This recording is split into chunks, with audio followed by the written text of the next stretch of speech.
Los comentarios y opiniones son responsabilidad de quienes lo expresan.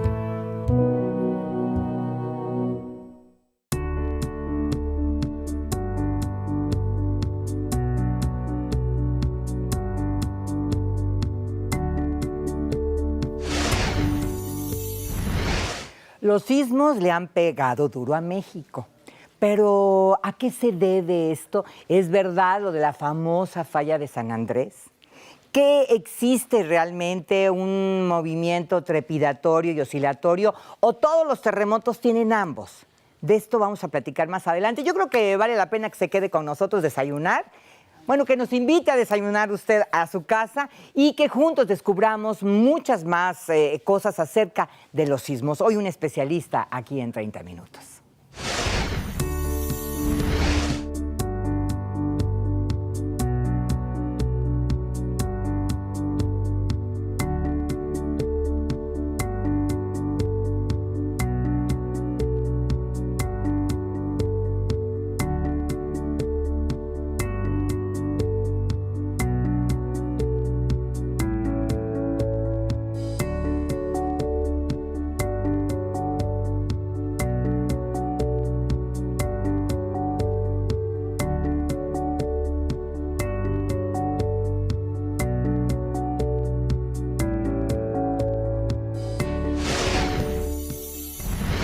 Está conmigo, como ya les comenté, el doctor Francisco Córdoba Montiel, que de este asunto de los sismos, pues se la sabe de todas. Por eso es que es tan importante esta plática y escucharla con toda la calma y tranquilidad y sobre todo poniendo mucha atención. ¿Cómo estás, Francisco? Muy bien, encantado de estar con ustedes. Cuéntame, ¿estás encargado de...? El Observatorio Sismológico y Vulcanológico en el Centro de Ciencias de la Tierra de la Universidad Veracruzana. Muy bien, pues cómo no vas a saberle al asunto de los sismos. Cuéntame un poco lo más elemental de los temblores. ¿Qué es un sismo y por qué se origina? Bien, el sismo en sí mismo es un proceso de ruptura del material rocoso, la parte más rígida del planeta, que por cierto es la más externa. Esto surge como la acumulación de energía por esfuerzos que están ocurriendo dentro del planeta. Llega un punto en que este material, aunque es roca, se rompe, liberando energía.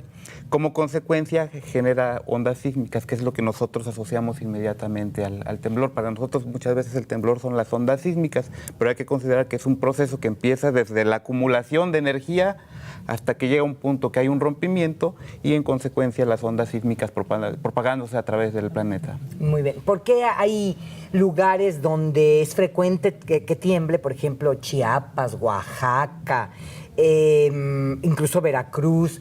¿Y por qué hay lugares donde no tiembla nunca? Bien, tendríamos que imaginar un poquito el contexto, nosotros lo llamamos así, el contexto tectónico de México en particular. Vamos a enfocarnos en nuestro país. Nosotros tenemos la interacción de 5 placas tectónicas. Si pudiéramos ver en un mapa, una vista de planta, notaríamos que la mayor parte de nuestro territorio se asienta sobre una placa que se llama placa norteamericana.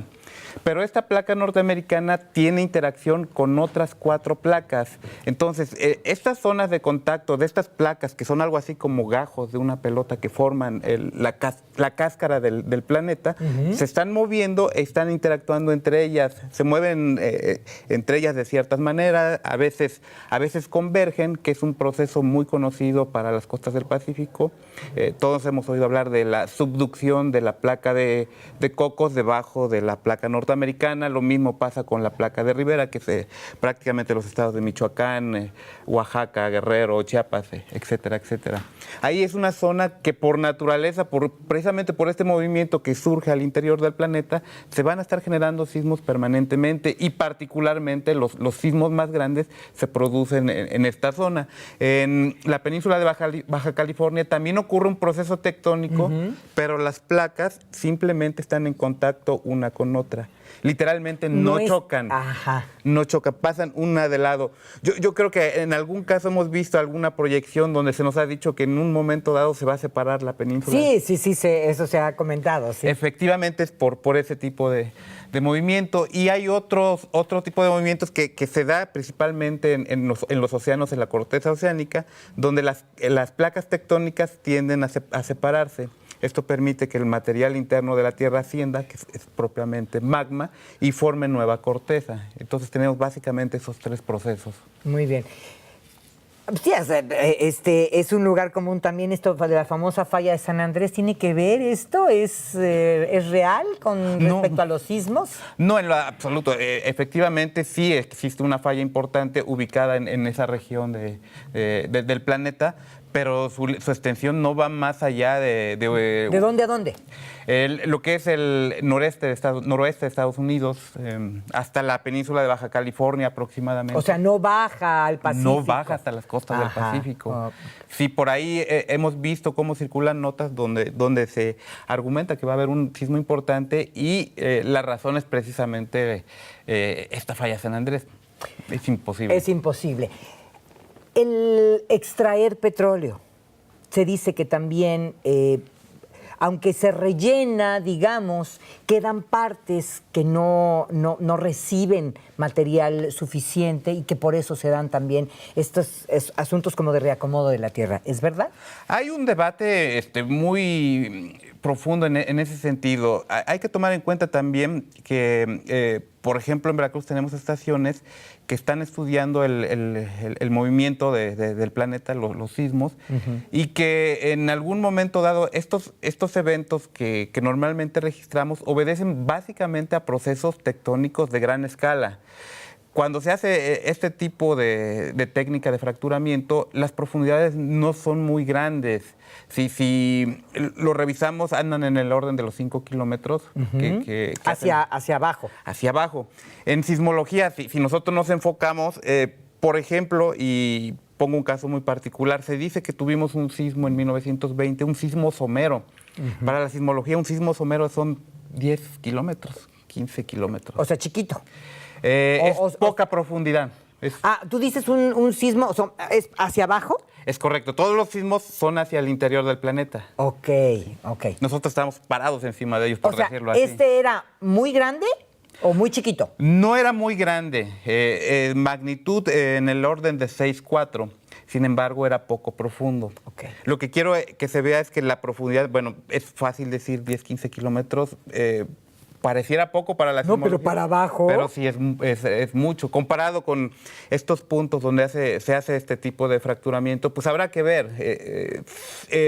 Seguramente sí se ocasiona algún tipo de sismicidad, pero seguramente también las magnitudes deben ser muy pequeñas comparadas con otros eventos. Es que suena lógico, ¿no? Digo, uno que no sabe de estos asuntos, pero que si está digamos, el suelo y le quitas acá abajo, pues por más que rellenes nunca va a llegar a todos los puntos, ¿no? Entonces pareciera que dices, bueno, pues como que a uno le suena que pudiera ser, ¿no? Sí, para poner un ejemplo, en ese sentido, hice una comparativa un poquito burda, tendríamos que pensar, por ejemplo, en un sismo como el del 7 de septiembre, donde se dimensionó la falla, el tamaño de la ruptura, que no es un punto, cuando ocurre un temblor. Se localiza para efectos de ubicarlo rápidamente como un punto en un mapa, pero realmente es un área, es un plano, es un área grande. Pero cuando se habla del epicentro es el punto donde parece que se origina, ¿no? ¿Es correcto? Es así. Pero realmente es un área grande. Sí. Iba a poner el ejemplo del sismo del 7 de septiembre. Sí. El área fue de alrededor de 15,000 kilómetros cuadrados. ¡Wow! Entonces eso para ponerlo en perspectiva. Sí, ya uno puede. Lo otro es un pinchazo sobre la corteza. Esto es una ruptura muy grande. Muy bien. ¿Cómo ¿Cómo son los movimientos de los sismos? Uno siempre escucha y es realmente muy sabroso a decir y uno se llena la boca diciendo es que fue oscilatorio y fue trepidatorio y no, es que por eso lo sentí mucho y por eso se cayeron los edificios y bla, bla, bla, bla. ¿Y qué tan grande fue? Porque tuvo tanto, fue de 7 puntos no sé qué. ¿Qué realmente estamos diciendo cuando hablamos de oscilatorio, trepidatorio y de la intensidad? Sí, y agregaría magnitud. Magnitud también. Son cuestiones bien diferentes. Magnitud tiene que ver con la liberación de energía que produce el evento.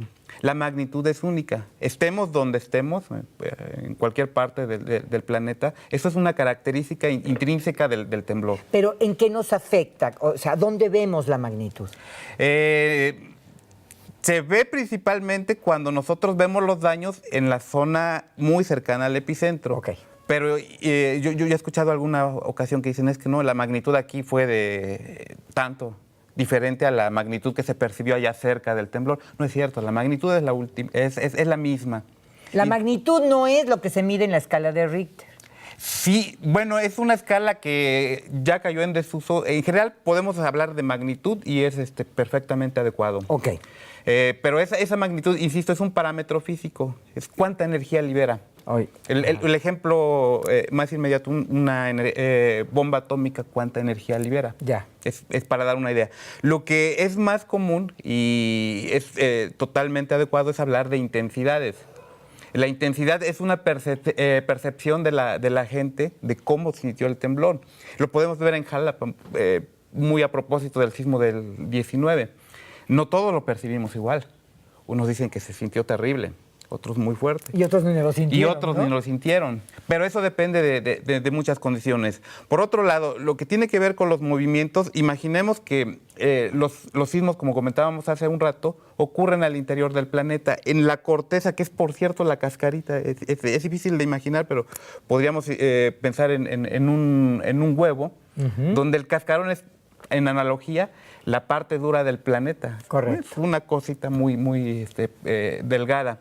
Pues aquí es donde principalmente ocurren los sismos, en la parte rígida. Cuando ocurren estos fenómenos al interior del planeta, generan ondas sísmicas que se propagan en todas las direcciones. La percepción de trepidatorio, que es cuando el movimiento se siente en el plano uno vertical. brinca, ¿no? Exactamente, u oscilatorio, depende de muchas cosas. Por ejemplo, quien esté muy cerca del epicentro, digámoslo así, arriba del epicentro, asumiendo que ocurre exactamente abajo, principalmente las ondas que nos van a llegar son las que vienen moviéndose en esta dirección, en el plano vertical. Conforme nosotros nos alejemos del epicentro, sí vamos a recibir y vamos a percibir quizás, no necesariamente las ondas en el plano vertical, pero empiezan a dominar las ondas en el movimiento horizontal. También depende de la estructura donde estemos. No es lo mismo estar en un edificio en la planta baja, en la parte de arriba, exactamente, donde las oscilaciones evidentemente son más amplias. Entonces, aquí hay que tener presente, los sismos generan los dos tipos de ondas, no se les puede clasificar como trepidatorios o oscilatorios, lo que sí va a haber que en algunos casos domina uno más que otro. Muy bien. Últimamente nos ha pegado duro en México, ha temblado muchísimo. Y siempre se habla de que son las réplicas y que a las 24 horas siempre hay una réplica, casi de la misma intensidad. ¿Qué son las réplicas? ¿Y es verdad que siempre se dan? Siempre, y bueno, es una cuestión que crece en tiempos recientes porque nuestros instrumentos son mejores. Sí, claro. Entonces, seguramente de sismos más antiguos, sismos de 1930, por ejemplo, donde la parte que se encarga de la medición no era tan sensible, detectábamos los grandes, eso sin ningún problema. Pero los eventos más pequeños no es tan fácil. Sí producen muchas réplicas, y una réplica es precisamente un sismo que ocurre en la misma zona donde se generó la ruptura principal, donde después del evento grande surge algo así como un acomodamiento a pequeña escala en diversos puntos en toda esa zona.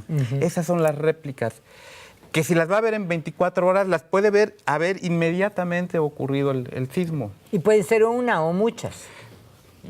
pongo el dato sobre la mesa del sismo grande de 8.2 del pasado 7 de septiembre. El Servicio Sismológico Nacional documenta más de 18,000 réplicas. Wow, o sea, muchas no perceptibles para uno. Prácticamente todas no perceptibles. Son muy pequeñas, salvo la zona epicentral. Evidentemente sí sentirán algunos, dependiendo de la magnitud de los mismos. Muy bien. Hace rato me decías que estaba en desuso la escala de Richter. ¿Con qué se mide hoy? ¿O qué es lo actual? Se utilizan varias escalas para tal efecto. La más representativa para aspectos de sismología es la magnitud de momento. Se llama MW, a lo mejor hay quien ha visto ese dato. Esa magnitud nos da una idea de la dimensión, y me refiero de la energía liberada del evento y el tamaño de la ruptura. Hay otras escalas que miden magnitud de ondas de cuerpo, magnitud de ondas de superficie, pero tienen la característica que funcionan solamente por rangos. Ajá. La magnitud de coda, por ejemplo, que es ver la parte final del sismograma, sirve muy bien hasta sismos de 4 grados. Ahí teníamos que cambiar a otra escala que nos ayude, y de ahí también llega un momento en que esta otra se satura y utilizamos otra. Digamos que hay una escala universal que es la de magnitud de momento, y nosotros podíamos decir, para especificar la magnitud de un evento, por ejemplo, este reciente, magnitud 7.1, y es suficiente. Muy bien. Recordando, y solamente como para que quede muy, muy claro, cuando se menciona estas escalas, es la medición de la magnitud. Es correcto. No de la intensidad. No, de la intensidad no. Muy bien. Como persona que está involucrada en estos asuntos, ¿qué te parece que el 19 de septiembre hayamos tenido nuevamente un sismo? Me parece increíble. Increíble, ¿no? No era improbable. La probabilidad existía y era prácticamente nada. Es una cuestión que no tiene ninguna relación, pero sí llama la atención. Más de uno dice, bueno, pues, ¿qué pasó aquí? Es que si lo hubieran puesto en una película o si lo hubieran puesto en un libro, uno habría dicho, no, hombre, el autor se la jaló, o sea, no, Sí. no, puede ser, ¿cómo va a ser el mismo día? Y aquí nos pasó. Exactamente. Y hubo casos que que incluso pensaron que era un segundo simulacro a propósito del Sí, Ejército claro, porque Nacional. aparte había habido uno antes. Es correcto. Hay muchos mitos en torno a qué se debe hacer en el caso de empezar a percibir un temblor, un sismo. Y se habla, antes te decían que te pusieras debajo del marco de una puerta, debajo de una mesa. Luego, más recientemente, se hablaba del triángulo de la vida, que junto a un mueble te pusieras. Tú que tienes y que conoces lo que son los sismos, ¿tú qué sugerirías? ¿Qué hacer? Bueno, depende mucho de las condiciones locales. Por ejemplo, es muy diferente lo que tenemos que hacer en la Ciudad de México con respecto a lo que tendríamos que hacer en la ciudad de Jalapa, si particularizáramos, porque las estructuras son diferentes. En México inmediatamente imaginamos edificios de muchos pisos, donde el asunto de desalojar se vuelve imposible. Se ha visto que cuando se hacen incluso algunos simulacros, tardan más de 10 minutos En bajar. En bajar, y esto es cuestión de segundos, cuando a partir de que ya llegaron los primeros arribos de ondas sísmicas, inmediatamente a continuación viene otro tren de ondas. Vienen primero viajando, y eso es importante comentar, primero llegan las ondas que mueven las estructuras, que mueven el suelo en la forma vertical, pero las realmente dañinas son las ondas que vienen atrás, las ondas que se O sea, mueven. no son estas. No. Las que dañan tanto. Sí. Son las oscilatorias. Sí, imagínense que yo quiero empujar a alguien para que se caiga. No trato de levantarlo, No, lo empujas. pues lo empujo. Es el movimiento en la dirección horizontal. ¡Wow! Entonces es totalmente contrario a lo que uno suele pensar, ¿no?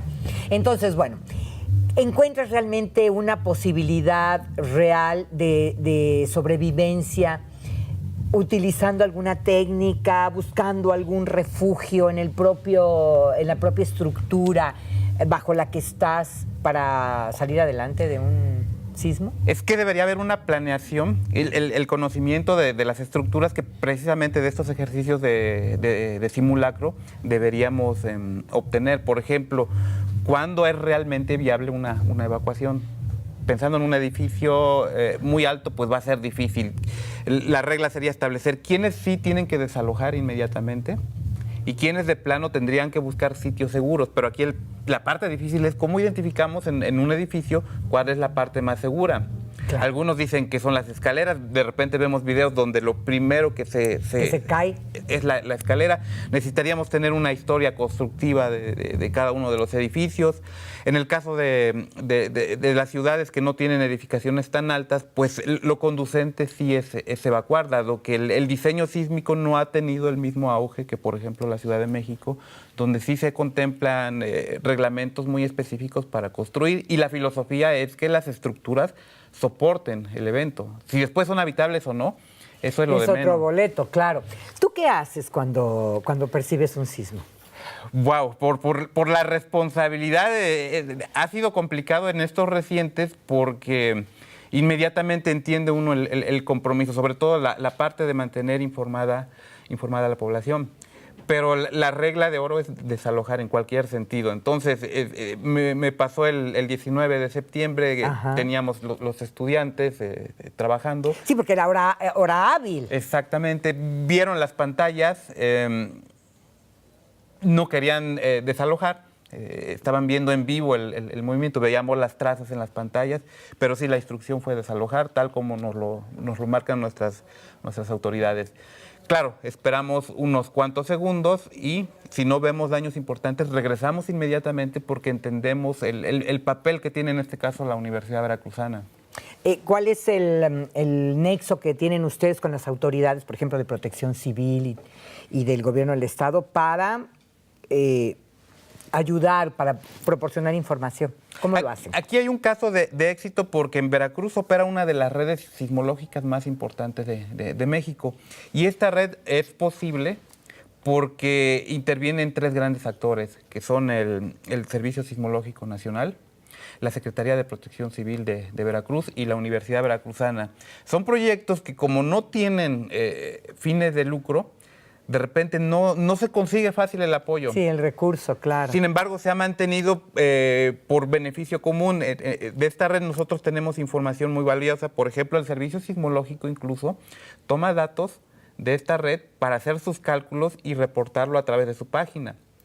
Aquí debemos tener muy presente que quien debe dar ese tipo de información es el Servicio Sismológico Nacional. Sí. La universidad, desde su trinchera, hace el monitoreo, informa oportunamente, pero además se enfoca a los estudios científicos. Y Protección Civil tiene que ver con toda la parte logística. Ellos son los que nos tienen que decir qué hacer en caso de estos eventos, cómo participar en una cultura de prevención, hacer evaluaciones en carácter de inmediato y informar oportunamente a la población. Pero ustedes tienen, no sé, lugares donde tienen sensores o medidores en diferentes partes de Veracruz. Es correcto.